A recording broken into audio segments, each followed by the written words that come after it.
요즘에 우리나라와 북한 사이에 좀 삐걱삐걱 이렇게 하죠. 그래서 얼마 전에는 9.11, 9.19 군사 합의인가요? 예, 그게 뭐 잠정 중단되고 그동안에 멈추었던 뭐 대북 확성기 이렇게 다시 방송을 재개한다. 뭐 그런 뉴스가 이렇게 들리더라고요. 근데 생각하기에 아니 뭐 그 방송이 대단한가? 뭐 로켓을 쏘고 미사일 날리고 막 풍선으로 오물 던지고 막 이렇게 하는데 뭐 방송 틀어서 뭐 그게 뭐 대수인가 뭐 이런 생각이 들기도 하는데 사실은 그게 굉장한 효과가 있다는 것입니다. 굉장한 효과가 있다는 것이 어떤 면에서 대북 확성기가 이제 아주 고출력이라는 거예요. 고출력.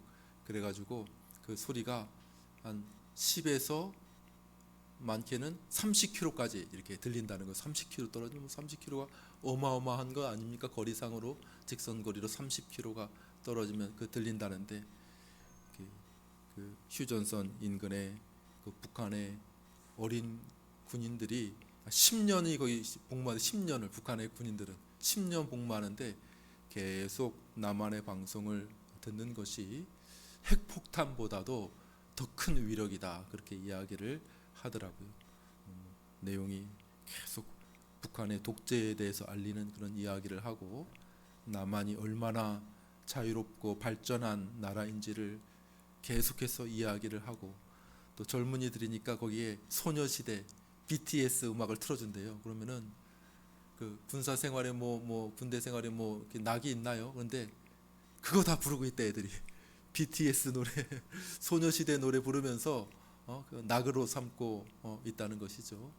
무엇보다도 실제로 큰 충격을 받았던 그 탈북자들의 이야기를 들어보게 되면 충격적인 게 뭐냐하면 그 일기예보랍니다. 일기예보.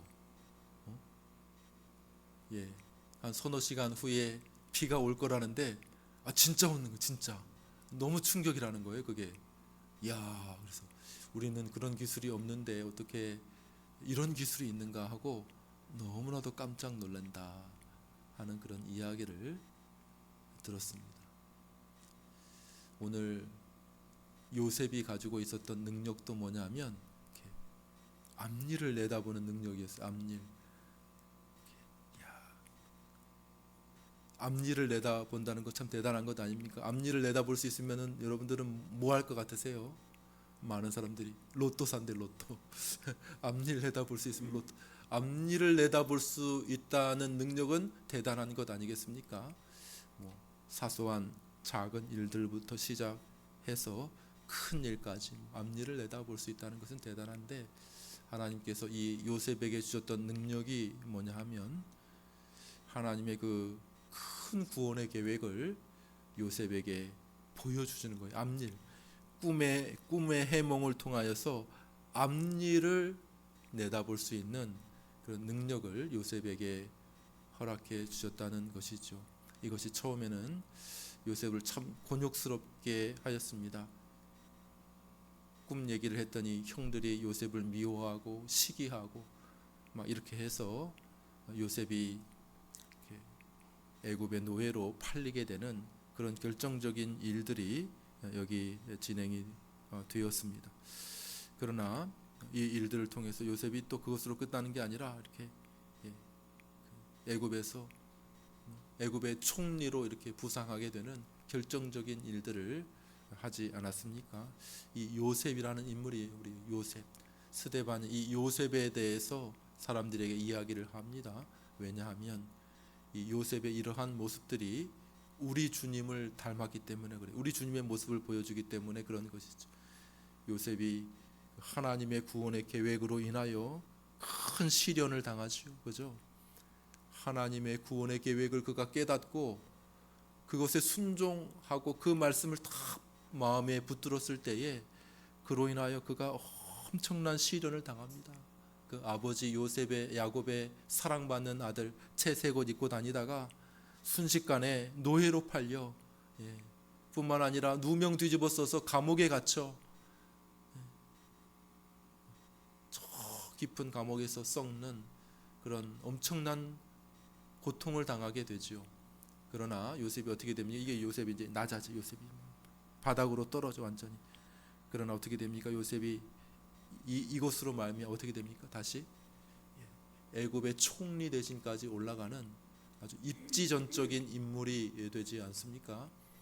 하나님의 구원의 계획을 그가 품고 하나님의 구원의 계획을 마음에 붙들고 살았을 때에 그로 말미암아 큰 시련이 있었고 그로 말미암아 하나님께서 높이 들려주시니 온 세상의 구주와 통치자가 되었다고 오늘 본문은 우리에게 이야기를 하고 있는데 예수님의 모습을 매칭한다 이거죠. 매칭.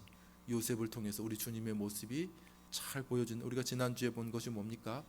요셉의 그 낮아짐, 요셉이 고생하고 낮아지고 이런 모습을 예수님도 비슷하구나 그런 것을 보았는데 오늘은 요셉의 이 높아짐, 요셉이 그냥 애굽의 총리로 일약 떠오르는 그런 모습을 통해 우리 주님의 모습이 무엇인가 하는 것을 같이 생각해 보기를 원합니다. 우리 성경 한번 볼까요?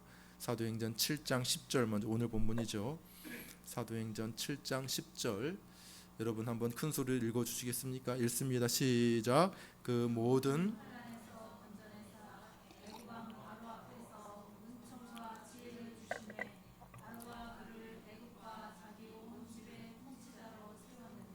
아멘. 예, 바로가 그를 애굽과 자기 온 집의 통치자로 세웠느니라 이렇게 말씀하고 있습니다.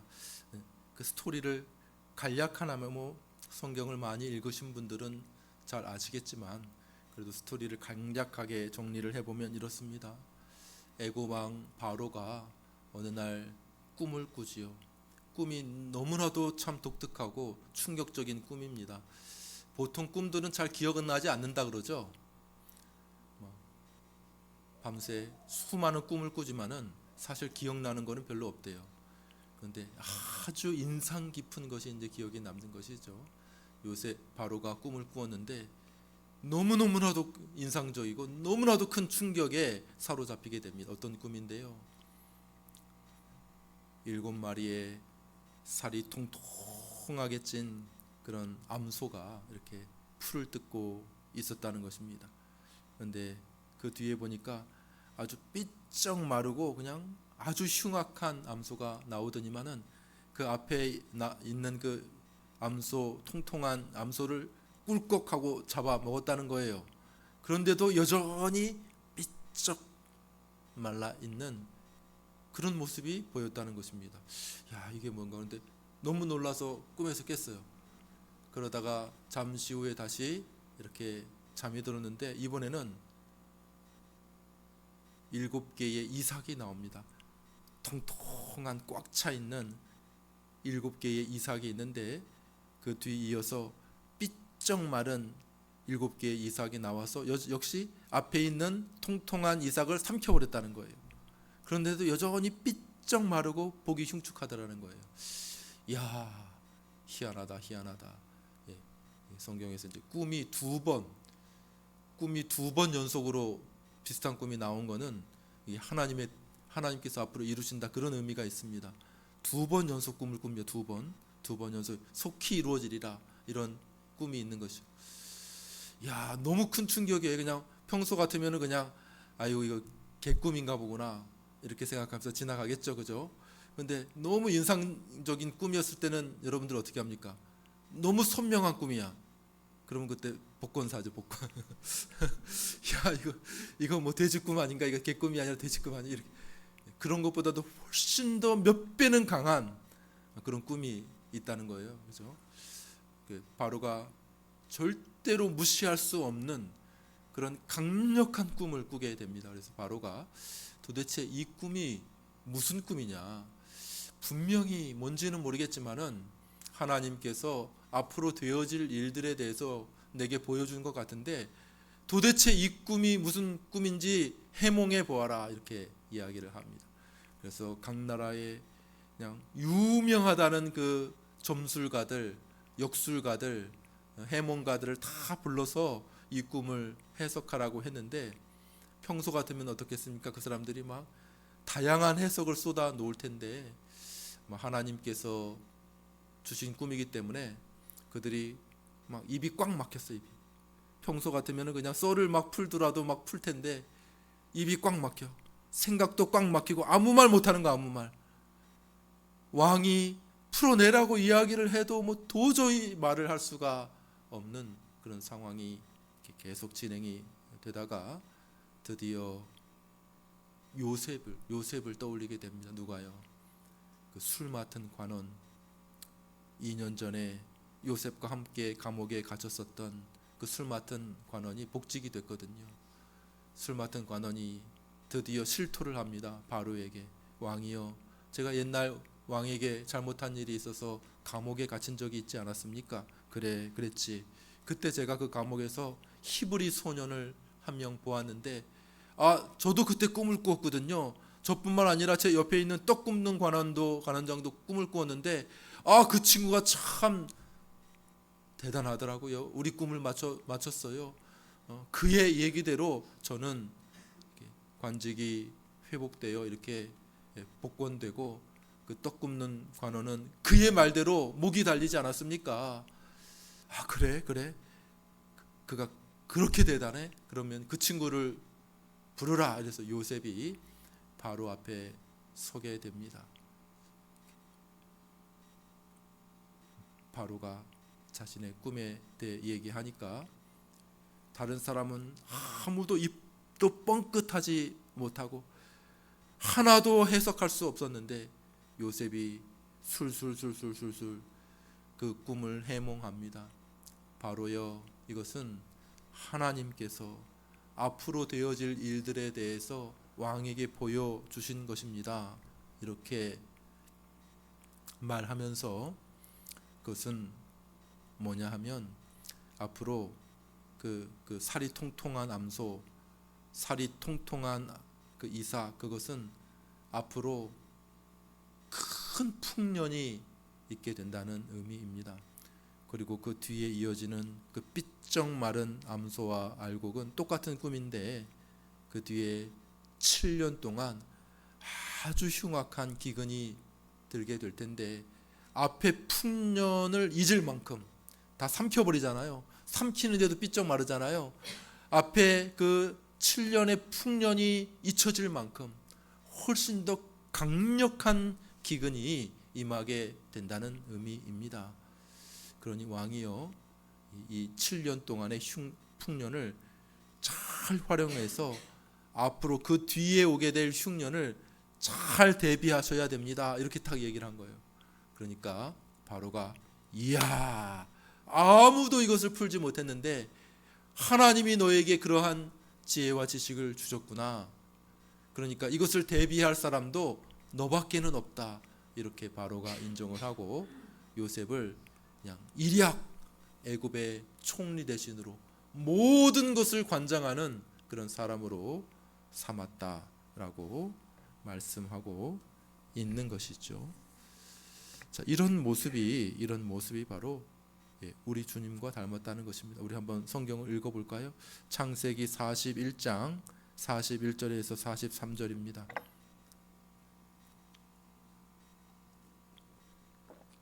우리 같이 한번 읽어볼까요? 같이 시작.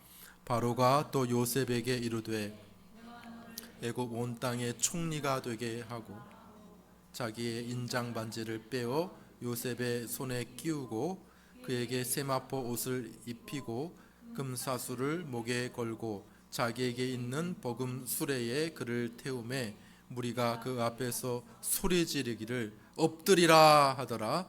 바로가 그에게 애굽 전국을 총리로 다스리게 하였더라. 요셉이 일약 순식간에 애굽의 총리 되시니 되는 모습입니다. 저 낮고 차가운 어두운 저 철청에 갇혀 있다가 요셉이 막 초고속 신분 상승, 그죠? 야, 저 바다 저 끄트머리 있다. 몇 단계를 건너뛰었을까 이게? 2등병, 1등병 해가지고 몇 단계를 건너뛰었을까요? 엄청나게 건너뛰었어. 일약 총리 대신으로 저 왕의 그 죄수로서 있다가 이리약 총리로 건너뛰게 되는데 더러운 옷을 벗기고 세마포 옷을 입히고 왕의 권위를 상징하는 인장 반지를 끼우고 금사슬을 두르고 왕만 탈 수 있는 그 왕의 수레 위에, 왕이나 마찬가지야. 왕, 나는 그냥 이름만 왕일 뿐이고 사실은 얘가 다 하는 거야. 얘가, 너희들은 이 사람의 말을 들으라, 모든 명령을 따르라. 이렇게 왕의 수레에 태워가지고 성을 한 바퀴를 쫙 도는데 모든 사람들이 다 요셉 앞에 엎드리게 하고 신하들은 엎드리라, 엎드리라. 이렇게 요셉을 이렇게 모든 사람들에게 소개하는 그런 일들을 하게 했다는 것이죠. 요셉의 모습이 이리약 온 애굽의 총리 대신으로 떠오르게 된 이 모습이 우리는 예수님의 모습과 너무 매칭이 된다는 것을 볼 수가 있는 것이죠. 성경이 그것을 이야기합니다. 우리 성경 말씀을 몇 구절 읽어 보겠습니다. 우리 에베소서 1장 20절과 21절 같이 한번 읽어 볼까요? 읽습니다. 시작. 그 능력이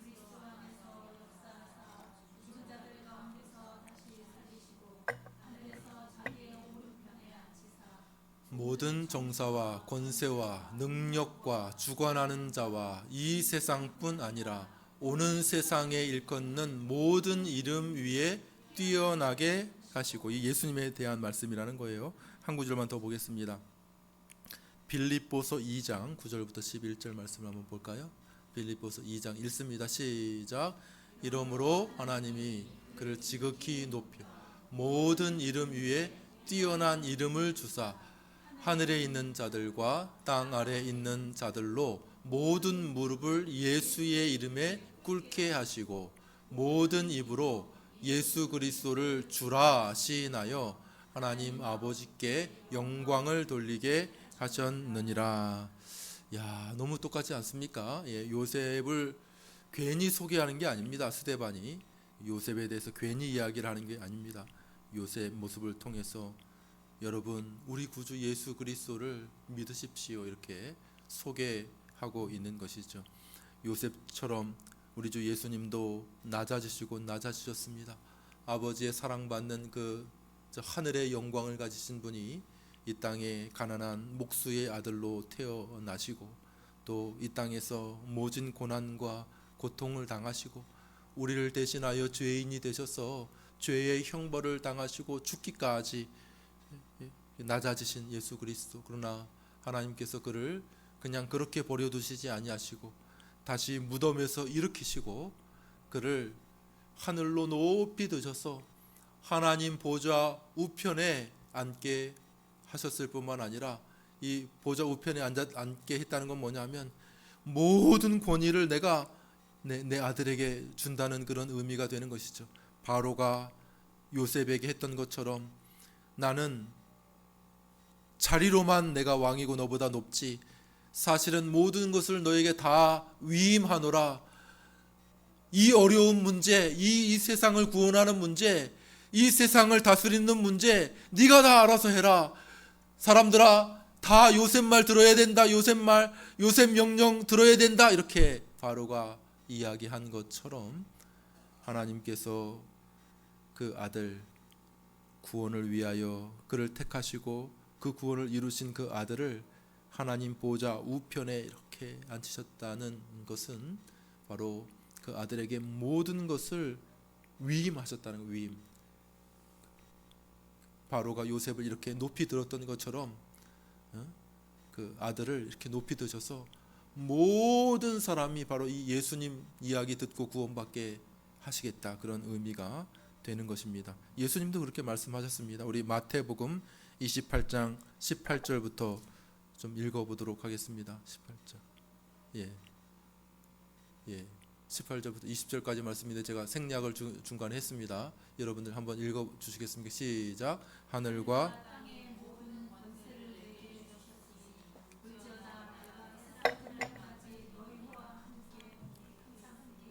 예, 그렇죠. 하늘과 땅의 모든 권세를 내게, 예수님 말씀이에요. 하늘과 땅의 모든 권세를 누구에게 주셨어요? 예수님께 주셨다고 말씀하고 있는 것입니다. 그뿐 아니라 이 세상을 심판하는 권세도 우리 주님께 맡기셨습니다. 요한복음 5장 27절 말씀입니다. 요한복음 5장 27절 또 읽겠습니다. 시작. 또 인자됨을 인하여 심판하는 권세를 주셨느니라. 예, 인자됨을 인하여 예수님에 대해서 이야기를 하고 있는 것이죠. 자, 성경의 우리 가르침 진리를 우리가 보게 되면 어떻다는 것입니까? 하나님께서 그 아들에게 모든 권위를 다 주셨다는 거예요. 하늘과 땅에 속한 모든 권세를 다 주셨습니다. 모든 구원하는 권세를 다 주셨습니다. 모든 이 세상을 다스리는 권세, 오고 오는 이 세상 가운데 심판하는 권세까지 그 아들에게 다 위임해 주셨다고 말씀하고 있는 것이죠. 너무나도 중요한 모습은 요셉하고 딱 맞는 그런 말씀이 아닙니까? 자, 그러니 우리가 어떻게 해야 되겠는가?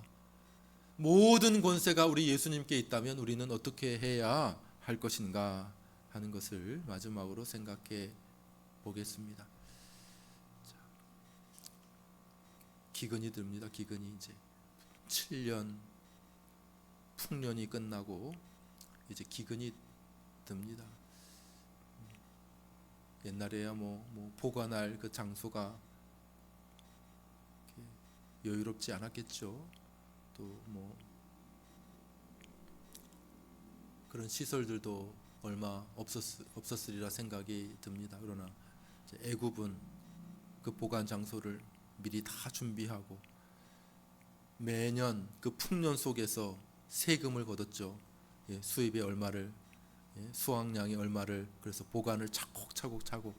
근데 나머지 사람들은 이렇게 손 놓고 있다가 풍년 끝나고 흉년이 되니까 어떻게 돼요?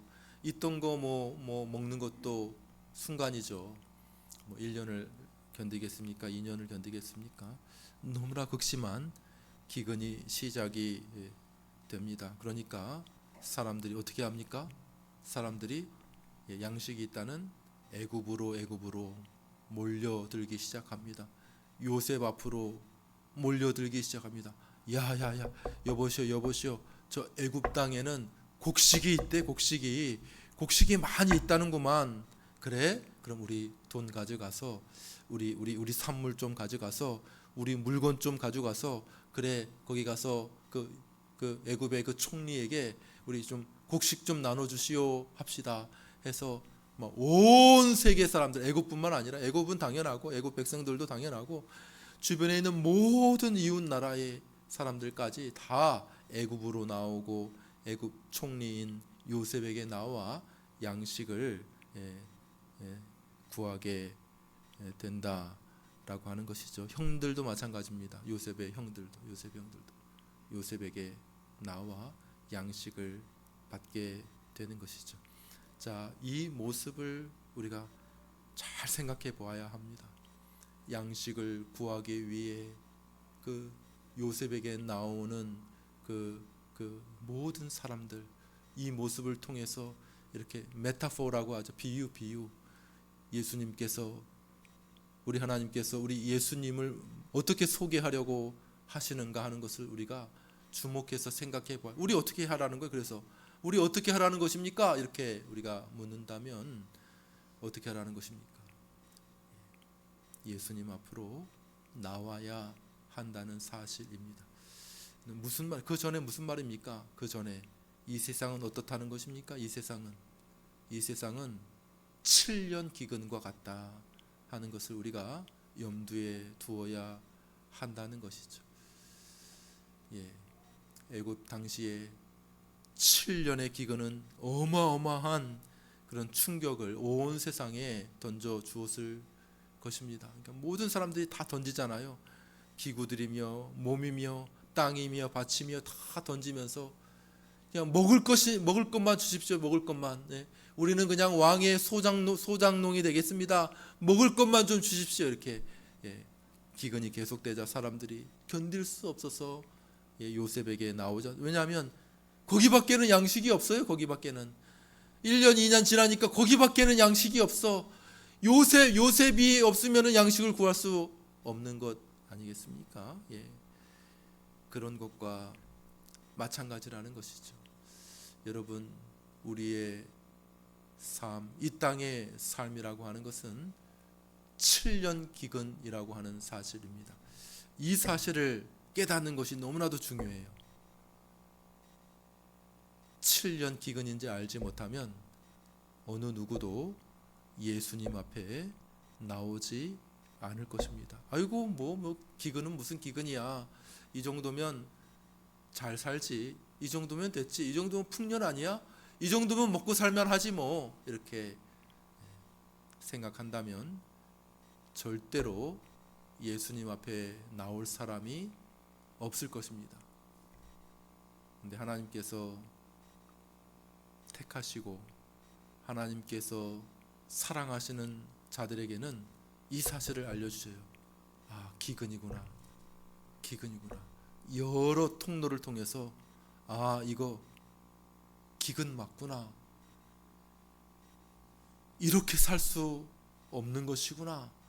여러 다양한 방식을 통해서 기근을 느끼게 하시는 것이죠. 그것이 뭐 실제적으로 물질적인 혹은 건강에 혹은 어떤 것에 그런 것들을 느끼게 하시는 것이 될 수도 있고, 인간 관계, 뭐 가정과 사업의 파탄, 인생의 어려움, 뭐 이런 것들을 통해서 아이고 내 인생이 기근 맞구나.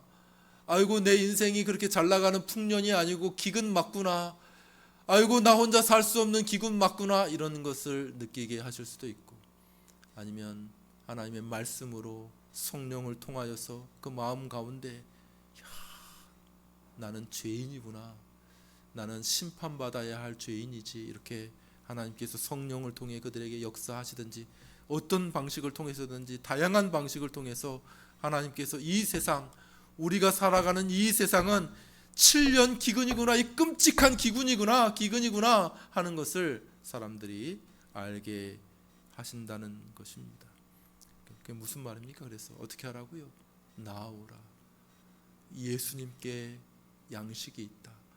이 세상에 그 어떤 누구도 해결할 수 없고 그 어떤 누구도 줄 수 없는 그 양심의 가책의 문제, 그 슬픔과 탄식의 그 기근, 안타까움, 그 마음에 그 뻥 뚫린 것 같은 그 허전함, 그 누구도 채워줄 수 없을 것 같은 그런 기근의 문제. 그래서 다 사람들이 행복한 것 같지만은 어깨가 쭉 늘어져 무거운 죄의 짐을 가지고 살아가는 그런 사람들의 모습을 보게 되는 것이죠. 용서를 받아야 되는구나. 내가 죄인이구나. 어디서 용서를 받을 수 있을까? 아, 하나님의 아들 예수님 외에는 용서받을 수 없구나. 내가 죄의 노예구나.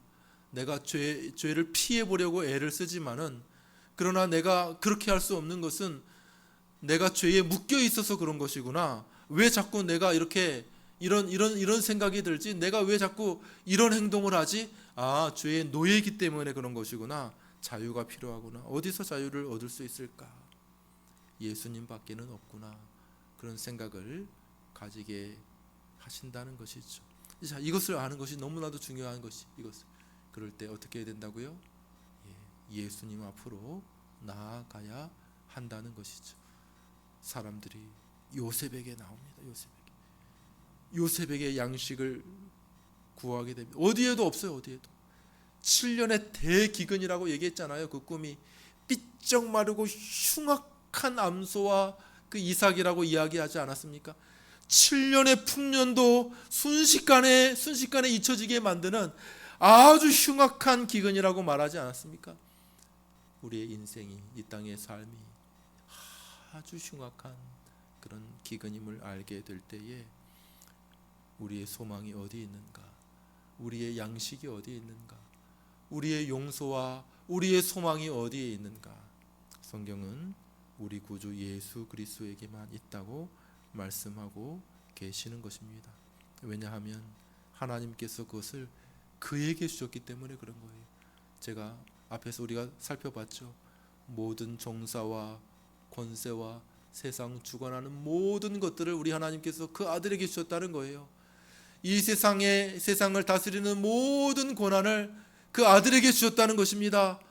이 세상을 마지막에 심판할 모든 권한을 그 아들에게 주셨다는 사실입니다. 하늘과 땅의 모든 권세를 내게 주셨으니 너희들은 가라. 우리 주님께서 말씀하시지 않으셨습니까? 이 사실을 여러분들 믿으십니까? 이 사실을 믿어야 되는 거예요. 이 사실을 우리에게 필요한 모든 것을 누가 가지고 계시느냐? 우리 예수님께서 가지고 계심으로 그분께 나와 구하라는 거예요. 그분께 나와 얻으라는 것입니다. 그것이 구원이 되었든 여러분의 삶에 필요가 되었든 그 무엇이 되었든 이 땅에서 영적인 것이 되었든 육적인 것이 되었든 그 무엇이 되었든 모든 권세 하나님께 있습니다. 바로가 다 맡겼잖아요. 요셉에게. 요셉 네 마음대로 해. 나는 그냥 자리만 왕뿐이야. 나도 관여 안 할게. 네 마음대로 다 해. 그렇게 이야기했던 것처럼 우리 하나님께서 그 모든 권세를 누구에게 줬습니까? 그 아들. 왜냐하면 삼위 하나님의 그 아들이 구원을 위하여 자기 자신을 낮추셨기 때문에 하나님께서 그 아들에게 모든 권한을 위임해 주셨다는 것입니다. 하늘과 땅의 모든 권세를 그에게 허락하셨다는 것입니다. 그러므로 누구든지 구원받고 싶다면, 그러므로 누구든지 천국을 얻고 싶다면, 누구든지 죄 용서를 받고 싶다면 그에게로 나아가 받으라고 우리 하나님께서 말씀하고 계신 것입니다. 말씀을 정리합니다. 오늘 요셉의 모습을 보았습니다. 이야, 참 너무 매칭이 잘 돼요. 이야, 성경이 이렇게 아름다운가. 수천 년 전에 요셉을 통하여 하나님께서 그 아들 예수 그리스도의 구원의 빛을 비추어 주시는 것이죠. 요셉이 낮아지는 모습을 통해 동일하게 예수 그리스도의 모습을 보게 하십니다. 요셉이 일약 애굽의 총리로 올라가는 모습을 통하여 우리 구주 예수 그리스도의 모습을 보게, 요셉을 통하여 통치자가 되고 구원자가 되게 하시는 그 모습을 통해서 많은 사람들이 예수님 앞으로 이제 나오게 하시, 전혀 예수 이름 몰랐던 사람들 예수님 앞에 나와 무릎 꿇고 예수는 주십니다 라고 고백하게 하시는 이 일들을 통해서 하나님의 구원의 일들을 이루어 가심을 보게 되는 것입니다. 사랑하는 여러분, 우리의 눈을 열어 우리의 모든 필요를 가지고 계시는 구주 예수 그리스도를 바라볼 수 있게 되기를 바랍니다. 요셉에게 나왔던 형제들은 요셉이 누군지도 몰랐어요. 요셉은 알았습니다. 왜? 형제들이니까. 형들이 그 전에 했던 모든 문제를 다 알고 있었어요. 형들의 필요를 다 알고 있었습니다. 왜냐하면 그 모든 계획을 다 요셉이 하나님의 말씀으로 이해하고 있었기 때문에 그런 것이 마찬가지입니다. 왜 그런 것이지? 정확하게 우리가 잘 모를 수 있죠. 그러나 예수님은 우리를 다 잘 알고 계십니다. 어디서 어떻게 이 자리까지 나오게 됐는지 예수님은 다 알고 계십니다. 아유, 날 모르겠지. 예수님이 날 어떻게 알아? 이렇게 생각할지 모르지만 예수님 다 알고 계십니다. 우리의 상황을 다 알고 계십니다. 우리의 형편을 다 알고 계십니다. 우리의 죄악과 우리의 필요를 다 알고 계시는 줄 믿으시기를 바랍니다. 예, 그분께 나오십시오. 그분께 구하십시오. 그 이름으로 구하십시오. 하나님께서 모든 권세를 그분에게 허락해 주셨다고 말씀하시니 예수 이름으로 여러분들 필요한 거 구하십시오. 용서가 필요하면 구하십시오. 천국이 필요하면 그 이름으로 구하십시오.